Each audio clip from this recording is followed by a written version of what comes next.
Have you ever found yourself unable to choose between options? So are you having trouble deciding which choice is better for you? From the smallest decision to the largest, whether it's choosing a restaurant for dinner or deciding to buy a new home, choosing can sometimes feel overwhelming. But don't worry, because there is a simple rule that can help you make better decisions. The 37% rule. The 37% rule, also known as the optimal stopping rule, says that when making a decision, you should look at 37% of your total options and decide on the next best option. So if you have 100 options, you should consider 37 of them and make your decision without wasting time looking at more. Because this is probably the best option. This rule was first proposed by mathematician Martin Gardner and popularized by author and mathematician Hannah Fry in her book, The Mathematics of Love. This rule is based on the idea that when making a decision, most of the options are relatively similar, and the best option is usually not among the first choices. For example, if you are choosing between 100 different cars, the first 37 cars are likely to have relatively similar characteristics. Therefore, the best option is usually not among them. And once you have evaluated the first 37 cars, you should waste no more time and buy the car that you like the best, whether it is the 39th car or the 44th car. You just need to like it more than the first 37 cars you evaluated. You don't need to evaluate the other cars anymore because this option will probably be the best car you come across. This rule is based on probability theory. When making a decision, it is important to know the probability distribution of the options. This distribution shows how good the options are and how often they occur. Using this probability distribution, the 37% rule calculates the probability that the best option will emerge relatively early. This probability depends on the number of options and other factors that determine the probability distribution. In general, the greater the number of options, the more likely it is that the best option will appear relatively earlier. For example, if you are choosing from 10 options instead of 100, the best option is much less likely to appear among the first 3.7 options. There are several reasons why this rule works. It takes into account the probability distribution of options. When making a decision, it is important to know the probability distribution of options. This distribution shows how good the options are and how often they occur. Using this probability distribution, the 37% rule calculates the probability that the best option will emerge relatively early. This probability depends on the number of options and other factors that determine the probability distribution. This way the rule works is based on the idea of exploitation versus exploration. This idea emphasizes two different approaches to understanding how good the available options are when making a decision. Utilization focuses on evaluating the available options and finding the best one. Exploration focuses on evaluating the range of options available and increasing the probability of finding the best possible option.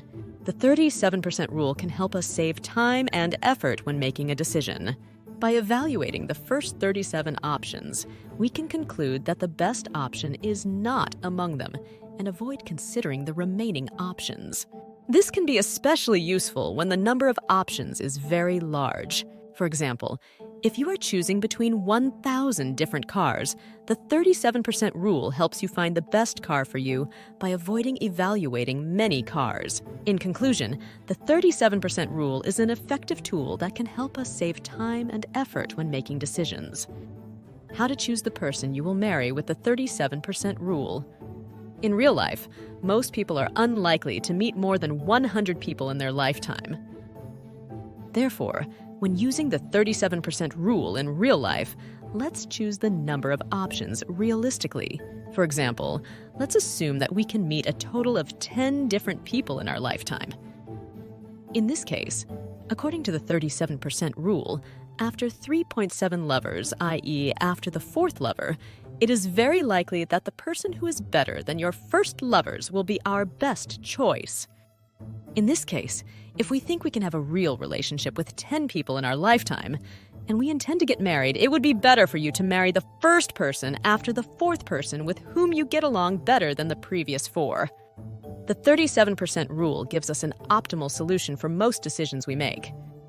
According to this rule, most of the options are considered to be relatively similar, and the best option is usually not among the first choices. Therefore, considering the first 37 options significantly increases the probability of finding the best option. In everyday life, we face many problems where we can apply the 37% rule. For example, we can apply this rule when making decisions such as finding a house, hiring someone, buying a product, choosing a vacation destination. However, we may not always need to apply the 37% rule. In some cases, applying what you already know might be a better strategy. For example, let's say you're returning for a short time to a city where you lived for 3 years. One afternoon, you feel hungry and decide to go to a restaurant. Since you lived in this city for 3 years, of course you have a favorite restaurant. In this case, it would be a better strategy to go to your favorite restaurant instead of trying a new one. Because you will be leaving the city soon, it would be pointless to collect data by trying new things. In conclusion, the 37% rule is a strategy that can help us in many decision-making problems. However, it is important to remember that we should not always apply the strategy. The 37% rule is a strategy that can help us in many decision-making problems. We can also apply this rule to find the ideal age at marriage. When applying this rule, we first need to determine the age at which we should get married according to the rules of society. For example, in our country, marriages between the ages of 18 and 40 are generally accepted. This means that we have 22 years to get married. Now let's calculate 37% of these 22 years. As a result of this calculation, we get 22s as 0.37 when 814, which corresponds to 814 years. Let's add to this result 18, which is the minimum age at which we should get married according to the rules of society. As a result of this calculation, we get 18 mond 814 when 26 to 14, which corresponds to 2614 years. According to this result, the ideal age of marriage is approximately 27. However, it is important to remember that this is not a hard and fast rule. For some people, the ideal age of marriage may be earlier or later than this. According to a study conducted by the University of New South Wales, the perfect age to get married can be found with a few simple math operations involving 4 items. These operations are as follows. Write the latest age at which you would like to get married and name it with the letter N. For example, N on 39. Write down the age at which you first said to a partner, "I would marry this person," and label it with the letter P. For example, P120. Now, subtract P from N and multiply the result by 0368.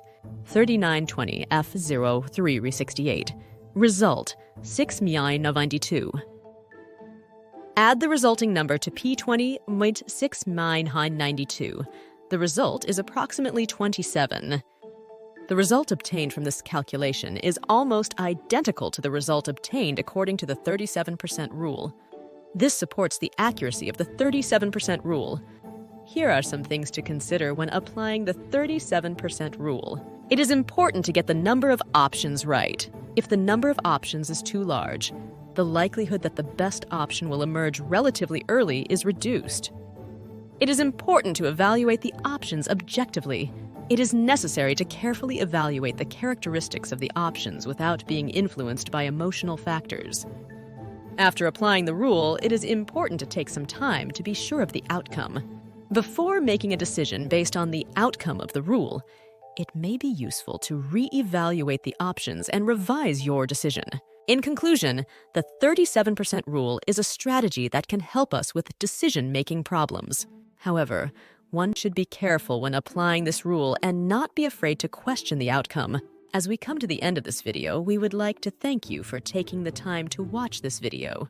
We hope you enjoyed the content and information we shared with you. If you did, please click the like button below. Your positive feedback motivates us to create more informative and engaging content. Subscribe to our channel and turn on notifications to make sure you never miss a video. By subscribing to our channel, you become an active member of our community. Your participation inspires us to create more content that matches your interests and preferences. So thank you for being part of our community. Hope to see you in our next video. Take care and goodbye.